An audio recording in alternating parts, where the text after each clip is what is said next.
जो बाजारू गुरु हैं, जो लूट लाट रहे हैं, जेल भी चले जा रहे हैं, उनको तो मैं दोष देता ही नहीं बिल्कुल, क्योंकि वो सिर्फ सप्लायर हैं। उन्होंने आपको वही दिया जो आपने मांगा। आप गए थे उनके पास कि हमें भूत चढ़ा है, उन्होंने कहा भूत भगाए देते हैं तुम्हारा। आप उनके पास मनोकामना पूरी करने गए थे कि मुझे बेटा चाहिए, उन्होंने कहा लो ये खा लो फलानी अदरक की गांठ, इससे तुमको बेटा हो जाएगा। मैं पूछ रहा हूं, ये जो पूरी भक्तजनों की टोली बैठी होती है, ये अगर तो फर्जी बाबा इन्हें ठग पाएगा क्या? पूछ रहा हूं, बस बताइए। जिसको अपनी बीमारी का पता होगा वो किसी घटिया चिकित्सक के पास फंस ही नहीं सकता। मुझे गुरु को पहचानने की कोई जरूरत नहीं है। मुझे आचार्य जी, वर्तमान में हम जहाँ भी जाते हैं बहुत सारे मठ, धार्मिक गुरु, आध्यात्मिक गुरु, शिक्षक, प्रशिक्षक, बहुत सारे लोग एक तरह से अपनी तरह से प्रयास करने की कोशिश कर रहे हैं, लेकिन कहीं न कहीं वो एक बड़ी बाजार के रूप में परिवर्तित हो चुका है। ऐसी स्थिति में आप क्या देखते हैं कि आज का युवा या आज के लोग उसमें सच्चे प्रशिक्षक को, सच्चे धर्मगुरु को कैसे चुनेंगे, और ये बाजार के रूप में परिवर्तित हो रहा है, ये सही है या गलत है? नहीं, ये बाजार के रूप में सदा से रहा है, बस आज साधन आ गए हैं उस बाजार के आकार के बढ़ने के। एक तो दुनिया की अर्थव्यवस्था ही बहुत बड़ी हो गई है, इतिहास में इतनी बड़ी कभी रही नहीं, और दूसरा संचार के, संवाद के माध्यम बहुत बढ़ गए हैं, तो वो जो बाजार है उसका आकार बढ़ गया है, मार्केट साइज बढ़ गया है, वरना बाजार हमेशा से था। धर्म के नाम पर लूट हमेशा से मची है। आपने पूछा कैसे पहचाने कि सच्चा शिक्षक ठीक है कि नहीं, क्या से जाएं उसके पास? जरूरत ही नहीं है। मुझे अपनी बीमारी नहीं पता, मुझे डॉक्टर क्या पता? पहले मैं क्या जानूं? देखिए, शरीर की बीमारी झुठलाई नहीं जा सकती, क्योंकि तथ्य होती है, भौतिक स्थूल तथ्य होती है। आपके यहां जांघ में इतना बड़ा फोड़ा निकल आया, आप झुठला नहीं पाओगे, दिख रहा है, ठीक है, आप झुठलाओगे, कोई और पूछेगा कि ये क्या हो गया। पर भीतरी बीमारी, अंतःकरण का रोग हम दबाए रहते हैं, हम उसको मानते ही नहीं। तो हमें अपनी बीमारी का ही पता नहीं होता, हम नहीं स्वीकार करना चाहते कि हम भीतर से बहुत बहुत रोगी हैं। जिसको अपनी बीमारी का पता होगा वो किसी घटिया चिकित्सक के पास फंस ही नहीं सकता, क्योंकि अब बीमारी ही फैसला कर देगी कि चिकित्सक ठीक है कि नहीं। बीमारी ही फैसला कर देगी ना। मैं जिसके पास गया हूं, अगर वो मेरी बीमारी का इलाज कर सकता है तो चिकित्सक ठीक है। मुझे गुरु को पहचानने की कोई जरूरत नहीं है, मुझे स्वयं को पहचानने की जरूरत है।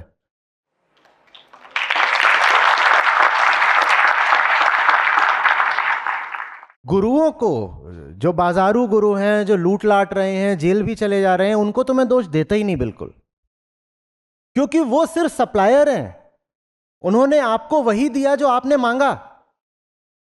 आप उनके पास मनोरंजन मांगने गए थे, उन्होंने मनोरंजन दिखा दिया। आप गए थे उनके पास कि हमें भूत चढ़ा है, उन्होंने कहा भूत भगाए देते हैं तुम्हारा। आप उनके पास मनोकामना पूरी करने गए थे कि मुझे बेटा चाहिए, उन्होंने कहा लो ये खा लो फलानी अदरक की गांठ, इससे तुमको बेटा हो जाएगा। तो आप जो कर रहे हो उसी का आपको फल मिल रहा है। मैं पूछ रहा हूं, ये जो पूरी भक्तजनों की टोली बैठी होती है, ये अगर थोड़ी जागरूक हो तो फर्जी बाबा इन्हें ठग पाएगा क्या? पूछ रहा हूं, बस बताइए। अब एक और बात पूछ रहा हूं, ये जो भक्तजनों की, भक्त माने अंधभक्त, ये जो अंधभक्तों का जमावड़ा लग जाता है बड़े बड़े शामियानों में, बड़े कई बार तो लाखों में तादाद पहुंचती है भाई, ठीक है, ये गए ही हैं अपने भ्रम को पोषण देने। इनमें साहस नहीं कि अपनी धारणाओं को दी गई कोई चुनौती बर्दाश्त कर पाए। मान लीजिए मंच पर कोई आ गया ऐसा जो कहे कि तुम सब के सब फर्जी हो, ये जो तुम यहां पर 1 लाख लोग जमा हो, तुम सब यदि अध्यात्म की तरफ भी आए हो तो सिर्फ अपनी वही पुरानी गंधाती कामनाएं पूरी करने आए हो, तुम लोग ही गड़बड़ हो, तो वो पंडाल कितनी देर में खाली हो जाएगा ये बताइए? अरे सब भगेंगे, भाग जाएंगे। सब भगेंगे। क्योंकि हम तो मंदिर भी इसलिए जाते हैं ना कि हे ईश्वर मेरी मुरादें पूरी कर दे।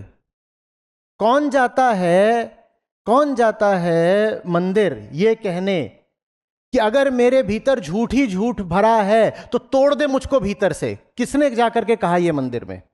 तो बाबाओं के पास भी हम बस इसीलिए जाते हैं कि सस्ता मनोरंजन मिल जाए, मनोकामना पूर्ति का कुछ मिल जाए। जो हमारी पहले से ही धारणाएं चल रही हैं बाबा उनकी पुष्टि कर दे। जो रास्ते जो साधन हम पहले से ही अपनाते आ रहे हैं बाबा कह दे हाँ हाँ इसी रास्ते पर और तेजी से चलो और उसका ये रहा मंत्र, इस मंत्र का उपयोग कर लो। जिस रास्ते पर पहले ही चल रहे हो वो रास्ता और साफ हो जाएगा तुम्हारे लिए। जो कहानियां तुम पहले से ही मानते आ रहे हो बाबा उन कहानियों को और ज्यादा सत्यापित कर देता है। तो जब तक लोग नहीं जागरूक होंगे बाबाओं की सप्लाई लाइन वैसे ही चलती रहेगी जैसी है। एक को हटाएंगे दूसरा आ जाएगा, एक के बाद एक नए नए पैदा होते रहेंगे। अब तो बच्चे भी आ जाते हैं। क्यों आ जाते हैं बच्चे?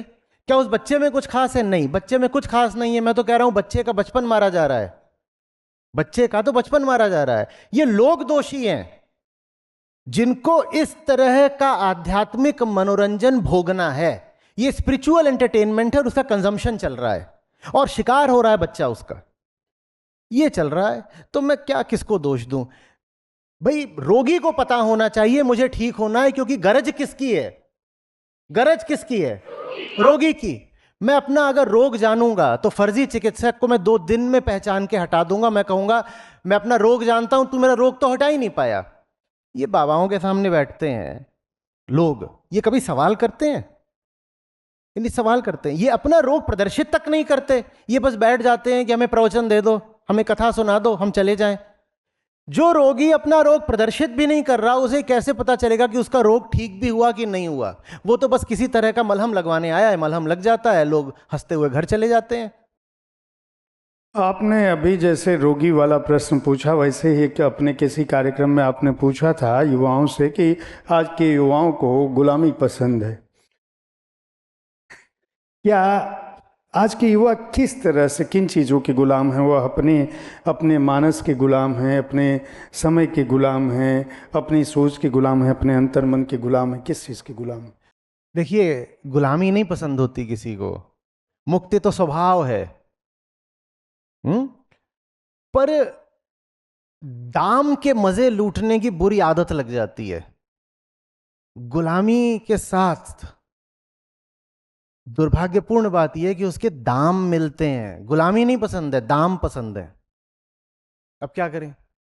अगर बिना दाम की कोई गुलामी करवाए तो एक आदमी ना करे। कोई आपसे गुलामी करवाए और कहे दाम भी नहीं दूंगा, कोई सुख सुविधा नहीं दूंगा, बदले में तुम्हें किसी तरह की कोई स्वार्थ पूर्ति नहीं मिलेगी, कोई करेगा गुलामी? लोग आते हैं कहते हैं हम यहां फंसे हुए हैं, हमारी हालत भैंसी, हम बाहर नहीं निकल पा रहे हैं, हमारी हालत खराब है। मैं कहता हूं ये मत बताओ कि फंसे कहां हो, ये बताओ कि वहां फंसने के तुमको दाम कितने मिल रहे हैं।